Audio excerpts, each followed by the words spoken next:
Amazing people. Amazing stories. Amazing films. This is Amazing TV. Hello, I'm Jeremy Vine, and this is Panorama. A very British hero. You know, Oz signed up, but he really didn't sign up to get absolutely hammered as he was on that tour. Are we asking too much of our elite bomb disposal teams in Afghanistan? The ID threat over there at the moment is just off the scale. Even their boss is worried. I'm very concerned my people that have done phenomenally difficult and dangerous work in Afghanistan, you know, may pay a deeper psychological price.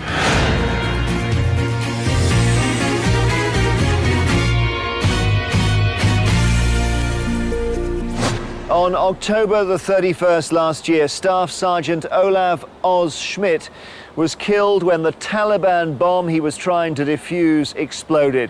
One of 4 of our top bomb disposal experts to be killed in Afghanistan in little more than a year. With the bomb squad severely under strength, Oz worked for months on end without a break.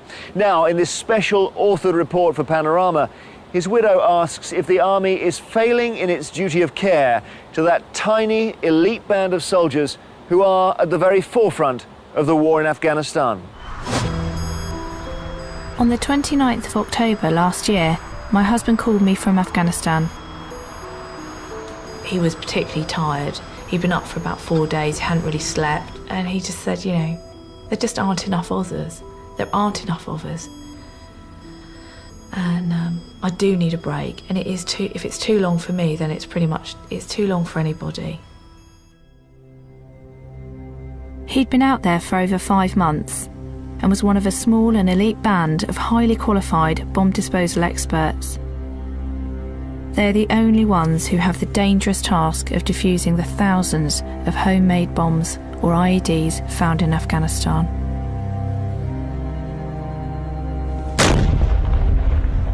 He basically said it was absolutely relentless and that they weren't getting a break at all, and that the amount of IEDs that he was doing was just, that he was tasked to do was just overwhelming.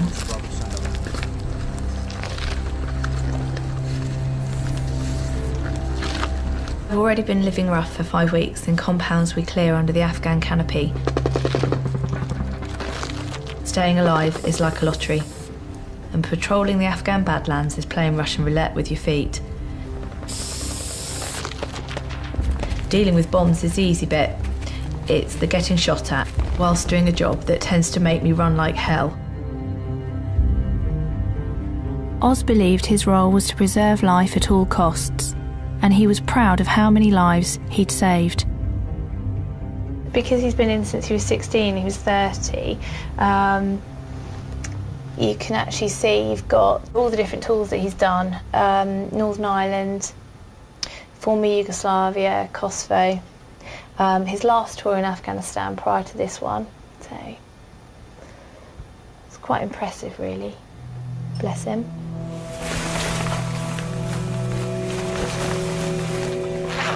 See, demister for my helmet and then a cooling fan for my back as well. All helps in the heat. This is Oz after he'd passed one of the Army's toughest tests to become a high-threat IED operator. Already a paracommando, he was one of the best explosive experts in the world. Oz was an outstanding operator. He'd done a lot of devices. He was respected by the battle groups. You know, he was the man. What no one had anticipated was the sheer number of IEDs Oz and his colleagues were dealing with in Afghanistan. Our soldiers are 3 times more likely to be killed by an IED than by gunfire. The threat's massive. When it comes to the physical fighting, the firefights, and that, we will win every time. We've got better equipment, we've got better weapons, and our tactics and the way we do stuff is better tenfold. So the only way they can possibly try and attack us is with the IED threat, and the IED threat over there at the moment is just off the scale. You know, it's ridiculous how many there are out there. The reality is terrifying. In 2008, the threat from IEDs in Afghanistan grew by 400%. When Oz was on tour in 2009, it rose another 400%. In Helmand alone, 450 IEDs are triggered or are made safe each month. That's 14 every day. He said there still isn't a day that goes by that I don't see an amputee or see people that haven't been involved in an explosion and suffered horrendous injury. Another operator had come back in that day and that their team had been blown up in the morning. One bloke lost his hearing, 2 blokes got fragged faces, and another lad lost both his legs above his knees and 1 arm. So the morale between the youngsters has definitely taken a hit. It was a big motivation for him. Every device that he could render safe, was potentially one more life, one more limb. So it was very important to him. Of all the British soldiers killed or maimed in Afghanistan, 7 out of 10 are down to IEDs. And it's not just our soldiers. Last year alone, 2,500 Afghan civilians were killed or injured by the homemade bombs.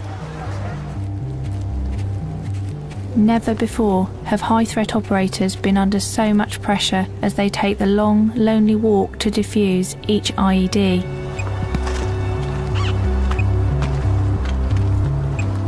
It's the long walk, it's the walk you do on your own. No one else goes forward bar the operator. As you head towards the device, you're thinking about the bomb maker himself and you're thinking about the device itself, because those 2 things will establish effectively whether you live or die at the end of the day. It's the humidity combined with that searing heat, which can reach up to 55, 60 degrees. You constantly have sweat pouring off your face. You have dust, a layer of dust on you at all times. The biggest pressure you're under is actually time, because there are potentially people's lives relying on it. And there's an added threat.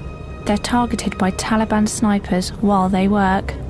You can't think about the enemy rounds coming in or anything. You've got to rely on the infantry that are with you to protect you and look after you so you can do your job and work on the device. A heavy day would be something in the order of about 12 to 15 in a day. Over probably 3-4 days, we cleared probably 37 devices. We all intrinsically understand the dangerous nature of the job, but you just get on with it. But then when a close friend of yours gets killed, that's a bit of a bookmark. It's a bit of a reminder that actually the job that you are doing could potentially take your life. In making this programme, I hope to discover more about how Oz died and the pressures he was working under. The Army's most senior bomb disposal officer agreed to meet me. These are photographs taken by one of Olaf's team members after he completed a series of actions. So he's in what we call sort of the clear-up phase of this operation. And these are the last photographs that we have of your husband alive. These were taken approximately 15 minutes before the blast in which he was killed in action. These are very precious, and thank you for letting me have these. This was the 3rd IED incident that Olaf was tasked to on the 31st of October. This area of Sangin is very, very heavily seeded with IEDs. There are literally IEDs almost everywhere. They're really upsetting, but for me, it's very important to actually see what he was doing and find out exactly the last moments before he died. And here he's actually working on the ground. The light here looks really good, but actually he's in quite a lot of shadow. I mean, was he under a lot of pressure that day? I mean, it's getting fairly late in the day, and if he had more jobs to go to, would he be working at quite a high tempo and Would he be pushing himself basically to get these done, is what I'm saying? It is a very hazardous area. The fact that it is now getting quite late in the afternoon would be a cause for concern here, because the operators are very, very keen to not work during the hours of darkness. So basically you're saying to me that we need more operators, we need more high-threat teams. I think we could certainly use more high-threat IED operators in Afghanistan. Whilst making this programme, I discovered a reason why there's a shortage. It rests with senior officers who in 2002 suspended the recruitment of high-threat IED operators for 18 months. The MOD's own figures show that by 2008, bomb disposal experts were 40% under strength. This at a time when the Taliban were planting more and more IEDs. The MOD told us the decision to halt training was based on current requirement and anticipated future requirement. In September 2008, Warrant Officer Gary O'Donnell was killed defusing a bomb. He was a friend of Oz and the first of 4 high-threat operators to die so far in Afghanistan. That really did hit him hard, actually, and he had 1 weekend off after that, and he didn't go out at all, didn't open the curtains, and he was very upset and unsettled. Gary O'Donnell's death shocked the tight-knit bomb disposal community. Several high-threat team members, including close friends of Oz, left, adding to the shortage. It was an accumulation of things, really, why I left. The main one was carrying a friend with Oz off a plane in a coffin, which was just a massive reality check, you know. I mean, we've not lost... After O'Donnell's death, the pressure on the remaining operators intensified. They were fewer in number, yet they were dealing with more and more bombs. I remember doing like Northern Ireland, where we used to do like 6-month tours, but we'd actually not get an IED every day. Where these guys now that are operating in Afghan, they're getting up to, they can get as many as 5 to 10 devices a day, and that's got to take a toll on you. Where now, I think 4 months is a long time for what they're doing out there, and 6 months is just... It is, isn't it? Without those creature comforts, to just kind of recharge a little bit and just step back. Absolutely. It does take a massive emotional drain on these guys out there. You know, and to anyone to think any different, it's quite naive of them really to think that. But I mean, you must have heard the difference in Oz's character. Yes, from I did. Yes, stresses and strain. It was clear from his calls and letters home that as time went on, even Oz was struggling with the relentless workload. His willpower was coming and going, and he was flaking at that point, saying, I do need a break from this, I need to step back, because I need to recharge. And I don't feel that he necessarily had that time. You know, he was creaking at that point, the little cracks were showing. See those steps? It's just up about on top of those steps, it is, mate. The Army has now increased the number of bomb disposal experts it trains, but it's not at full strength. To get to Oz's level takes up to 7 years. These trainees are having their skills tested for the first time. They've got to be able to think for themselves, analyse situations, read the ground. They've got to be technically astute. They've got to have a good knowledge of explosives, a good knowledge of electronics.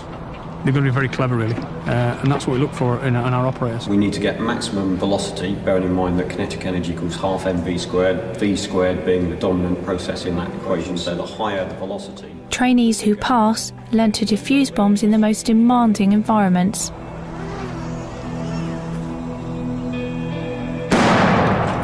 It's mentally and physically gruelling. Less than half will pass the final test. You can only train so many, and we train to the best of our ability. We produce the best operators available. It's the best bomb disposal training, if you like, in the world. Are there enough around? We could always use more, but these people don't grow overnight, you know. These people take time to build. You can't buy experience, and you can't buy quality. Firing now! And this is the sort of warfare they're preparing for. Operation Panther's Claw. Its mission, to clear an area of Helmand that was a stronghold of Taliban bomb makers. They responded by planting thousands of IEDs. Oz was on the front line. It was a lethal summer. The shortage of troops meant there were too few soldiers to hold captured ground. Time and time again he did speak of where he'd cleared areas, and then because they couldn't secure it, Taliban would come back in and then clearly put those devices back in, but trying up the game even. It was always sort of like, you know, one step forward, two steps back. So the support clearly wasn't there. Experts like Oz became the target. It is like fighting an enemy that you can't see. You know, it's, you know, everywhere you go, you need to be aware 100%. You can't switch off for 2 minutes.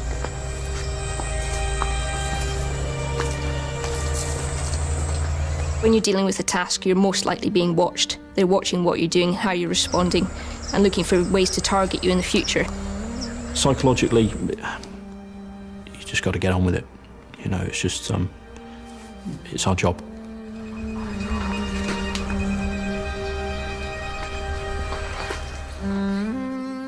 Last summer, Captain Daniel Shepherd was defusing IEDs to clear a vital supply route. We've got some very good sort of intelligence on the way we conduct our business. They watch us closely to try and find ways of catching us out in future. And it's a case of we have to be aware of every action that we take. On July the 20th, Dan Shepherd became the second high-threat operator to die in Afghanistan. Oz took it badly. When Dan Shepherd died, he was in bits. And he said, why me and not him, you know? And he felt this almost guilt, you know, this, couldn't kind of work it out in his own head, you know? He just said it's like a Russian roulette, really, isn't it?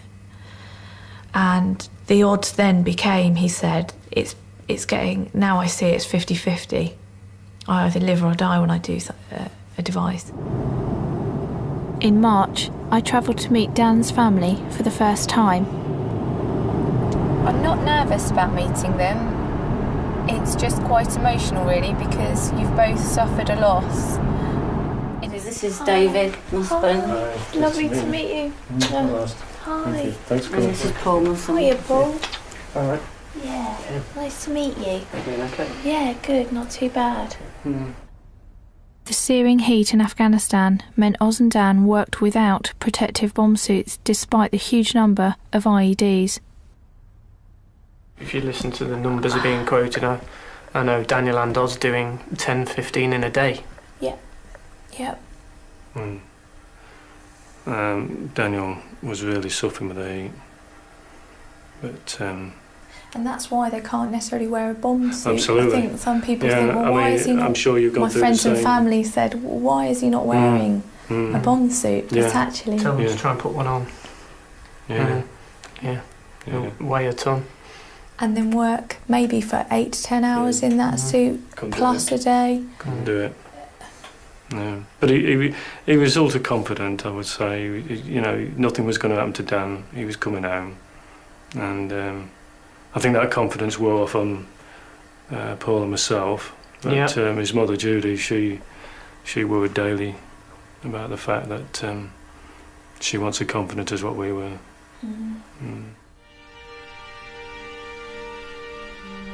After Dan's death, Oz wrote a letter for his family. It's certainly been a great comfort to us receiving this letter. It's been really is. It certainly was held in high regard, yeah. I like the piece, can I?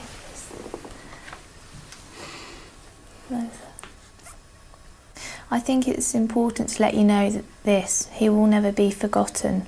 As I'm sure you're aware, it's been an unforgiving summer, and unfortunately Dan paid the ultimate price. Oz said, I'm currently operating where Dan passed, and there was not one man in his battle group that didn't know him, and his work here was exceptional, saving lives daily in the harshest of conditions, because I think at that point it was about 48, 50 degree heat.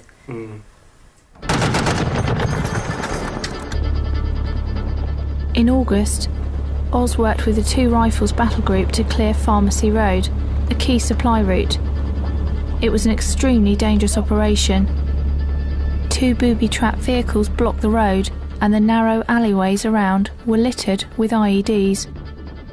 The heat was particularly tough, I think, quite gruelling. I know he's tired because you just know when you know somebody, and you can just see it in his face. In just 24 hours, Oz cleared 31 bombs, often by fingertip search. Pharmacy Road was reopened. Even now, they're just really, really hard to look at, But there was no let-up for Oz. He went from one task to another. Oz said the lack of helicopters and poorly equipped vehicles made his job more difficult and dangerous. While most soldiers would return for breaks to Bastion, the main camp, Oz didn't. He just felt that he didn't have those regular breaks, and there wasn't anybody there kind of letting him off the hook. There was nobody there thinking bigger picture.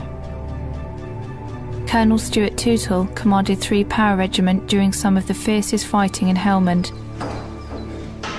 He resigned from the army in 2007 after voicing concerns about the welfare of his soldiers. Soldiers like Oz will push themselves and will keep going out and keep stepping onto the plate, because that's what British soldiers do. What's the danger if they don't get those breaks? What could happen? On the one hand, they'll become increasingly more tired, and so consequently they won't be as fresh as they were at the start of an operation. Their performance could degrade, they'll be less alert, and they might miss things.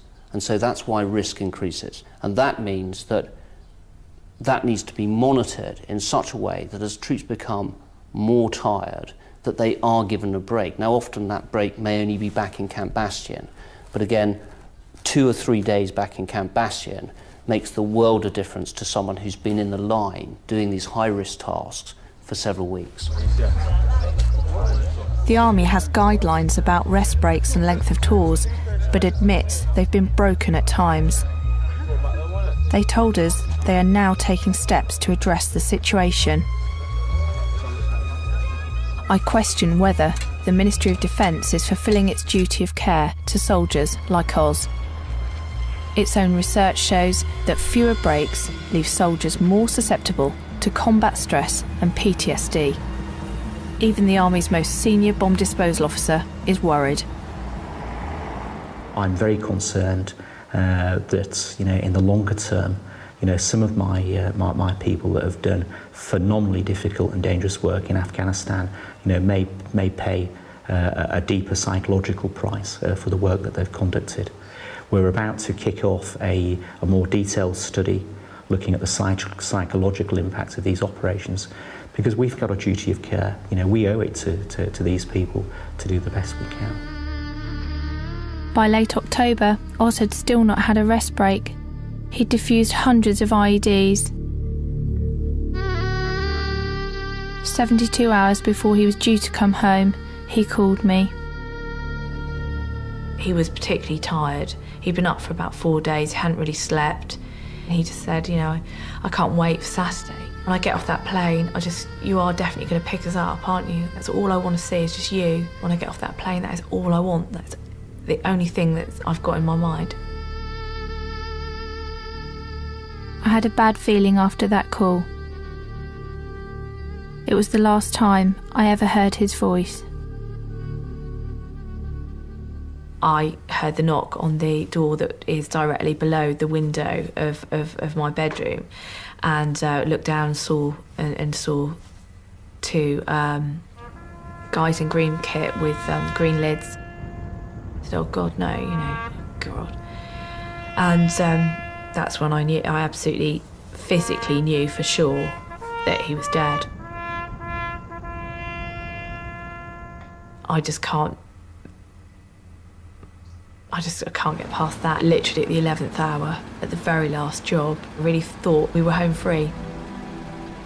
Instead of celebrating his safe return, I was in Wootton Bassett, keeping a promise I'd made to my husband. I remember having the conversation with Oz when he phoned me up really late at night after it and said, you better be there when I'm there. And he said, I hope that I don't want my wife standing there, you know, in bits on the floor. I want you to be absolutely proud of me and know, you know, how hard I've worked, and I want you to be able to stand there and be appreciative and show your love for me and be as positive as you can about what I've achieved and what I've done. Oz lived and stood for something he believed in. And in the end, he paid the ultimate sacrifice for those beliefs. The high-threat IED operators are few in number, but are of vital importance in Afghanistan, where IEDs are the first line of attack. Last October, Oz's close friend, Captain Daniel Reid, was injured in a bomb blast which killed a member of his team. In spite of those injuries, he rejoined his team in December. In January, Dan was killed defusing a device. He was the 4th elite bomb disposal expert to die within 15 months.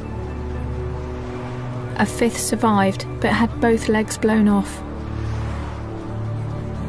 While I've been making this programme, a senior military officer has told us that at the start of the war in Afghanistan, only limited consideration was given to the threat of IEDs. He said they were not thought to be an immediate problem. The MOD told us it could not reasonably have been expected to predict the surge in the use of IEDs.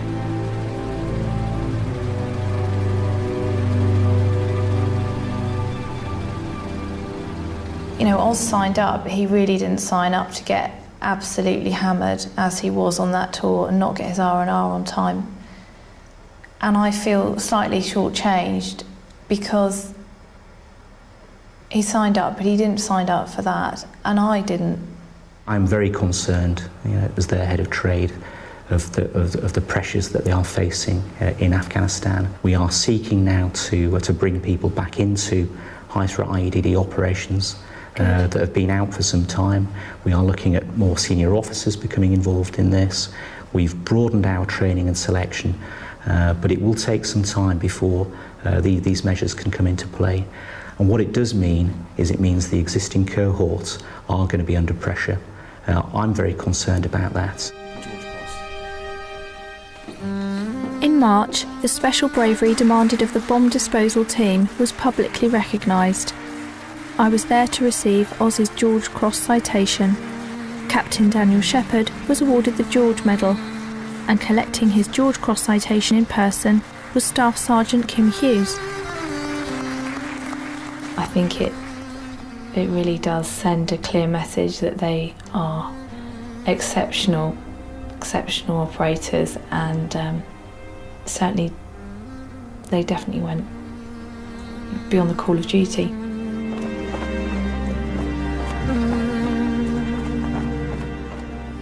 Making this programme has confirmed what Oz told me, that the Army was asking far too much of its bomb disposal experts in Afghanistan. I expect the MOD to keep its promise to me to ensure better support for those who follow in their footsteps. Christina Schmidt there, and the MOD tells us that since her husband's death last October, it has doubled the number of high-threat bomb disposal teams in Afghanistan. But since the interview he gave us, Colonel Bob Seddon has tendered his resignation as head of the Army's bomb squad. He cites as one of the reasons his concern over the welfare of high-threat teams in Afghanistan. We'll be back on June the 7th to ask how our biggest football team was taken into the red by its American owners, whose business empire stands on a growing mountain of debt.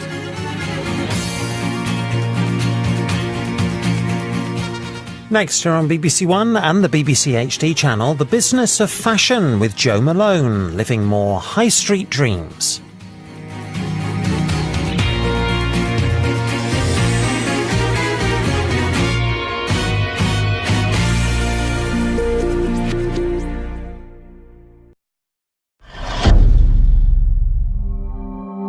Thank you for watching The Amazing TV. Don't forget to subscribe.